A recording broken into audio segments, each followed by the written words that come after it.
مسلمانانو انتهایی د خوشحالۍ خبر دی زموږ ستاسو دپاره، انتهایی د خوشحالۍ خبر دی چې زه کله د دې خبر نه خبر شوم او دا خبر ما وکتو نو زما زړه ته سکون میلاو شو په دې باندې، زما زړه ته اطمینان میلاو شو او زه انتهایی خوشحاله شوم په دې باندې، ځکه چې زما د رور مسلمان سره زیاتی کیږي که نه، زما د رور مسلمان سره څوک ظلم کوي نو هغه یوازې د فلسطینیانو دشمن نه دی بلکې هغه زما هم دشمن دی. هغه دشمن چې تباه کیږي نو په دې باندې زم خوشحالي کوم، زه په دې باندې خوشحالیږم چې زما د فلسطین د رونو سره زیاتی کوي نو هغه یوازې د فلسطین د رونو دشمن نه دی بلکې دا زما دشمن دی، دا زما هم دشمن دی. زه په دې خوشحالیږم، د دغه دشمن په بربادۍ زه خوشحالیږم، د دغې په تباهۍ زه خوشحالیږم، د دغې په ضلالت زه خوشحالیږم. زه مسلمان یم، زه په دې خوشحالي کوم چې زما د رونو دشمن دا ذلیل او خوار او تبای نو زه په دې باندې خوشحالیږم.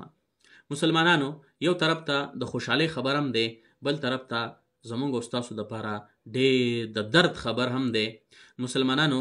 او زه به تاسو ته اخره کې د استاد محترم شیخ الحدیث حضرت مولانا محمد ادریس صاحب دامت برکاتهم العالیه دعا هم شریکه کوم په اخره کې. هغې ډېره دردناکه دعا کړې ده، تاسو ټول مسلمانان به په هغې باندې امین لیکئ.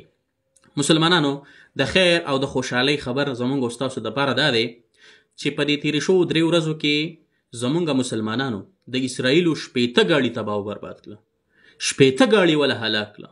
زه په دې خوشحاله شوم چې ما دا واورېدو چې د اسرائیلو 15 ګاډي تباه و برباد کړه نو زه په دې باندې خوشحاله شوم. الحمدلله زه په دې خوشحاله شوم.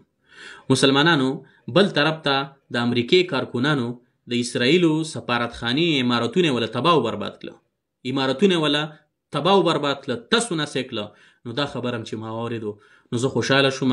خو مسلمانانو په دې 45 ورځو کې چې په غزه کې کم جنگ شوی دی، په غزه کې په دې 45 ورځو کې نو په دې کې تقریبا 15,000 زمونږ فلسطینیانو رونه دی د ژوند نه لاس وینځو، 15,000 زمونږ فلسطینیانو رونو.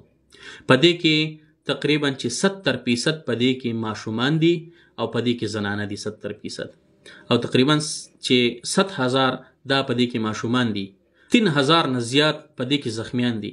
مسلمانه نو زما ستا دپاره ډېر د خوشحالۍ خبر هغه اولو، خو دا هم دی مسلمانه زما ستا دپاره د غم خبر چې مونږ د خپل مسلمان رور په غم درد باندې غمجین شو، مونږ د خپل مسلمان رور په غم درد باندې مونږ او تاسو غمجن شو، مونږ او تاسو دردمن شو.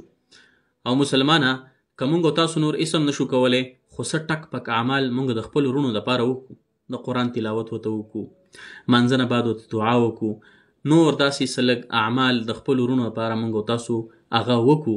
او زه تاسو سره په اخره کې د استاد محترم شیخ الحدیث حضرت مولانا محمد ادریس صاحب دامت برکاتهم العالیه د هغه دعا زه ستاسو سره شریک کوم. ټولو ملګرو نه مې دا درخواست دی چې ټول ملګري په دغه دعا باندې امین ولیکئ او ټول ملګري خپل فلسطینیانو نه په دعا کې یاد ساتئ. فلسطین کې او فلسطین په مسلمانانو ډېر ظلم روان دی، ماشومان بچي په هسپتالونو باندې لګیا دي، بمبارۍ کوي هسپتالونه، واړه واړه قطره اوبه خو له بچي دا قطرې ښځې ماشومان بچي هغې غریبانان خپل ازادي غواړي چې دا ملک خو زمونږ او مونږ له ازادي راکړي او په هغې ډېر ظلم شروع دی. دعا کوي چې دا اسرائیل د هغې ملګري خدای هلاک او تباه کړي. الله ولا لکه څنګه چې په ابرهه په لښکر ابابیل رالل توتکرې او تباه کړل، دغه د خدای ابابیل لا پیښې خدای تباه کړي او د فلسطین د مسلمانانو دی الله مدد وکړي. او چې څومره حکمران مسلمانان دي خدای دې پکې غیرت پیدا کړي. حکمران مسلمان کې نن غیرت نشته. موږ څه کولی چې موږ صرف دعاګانو ته ناست یو، پته وي دعاګانو خو کار نه کېږي. توبه دعا مسنونه ده، داسې مصیبت دی په مسلمان ده چې دعا به کې قنوت نازله به وي، دا مسنون ده. وروڼه میدان ته وتل پکار دي، میدان ته به هله موږ ووځو چې موږ له حکومت اجازت راکړي او کرې کې اجازت که نه حکومت زه د دې ځای نه سره د خپلو مقتدیانو او سره د خپلو دوستانو د شاګردانو اعلان کوم چې موږ ټول پرې د سرونو نه ورتېر یو خو په اجازت میلاوېږي هله. او که چا راته ووایي چې او بلکل راځه اجازت میلاوېږي که داسې څوک پېښ شو چا راته ووایي خدای ګواه دی، بس ژوند د مسلمان نه او د مسلمان د بچي نه زموږ دا سرونو دا زندګي قربان. خو خدای زموږ د حکمران مسلمان کې غیرت پیدا کړي، غیرت. الله تعالی د ټولو کشمیر کې دي او که په فلسطین کې دي او که نور د مسلمانانو مدد وکړي.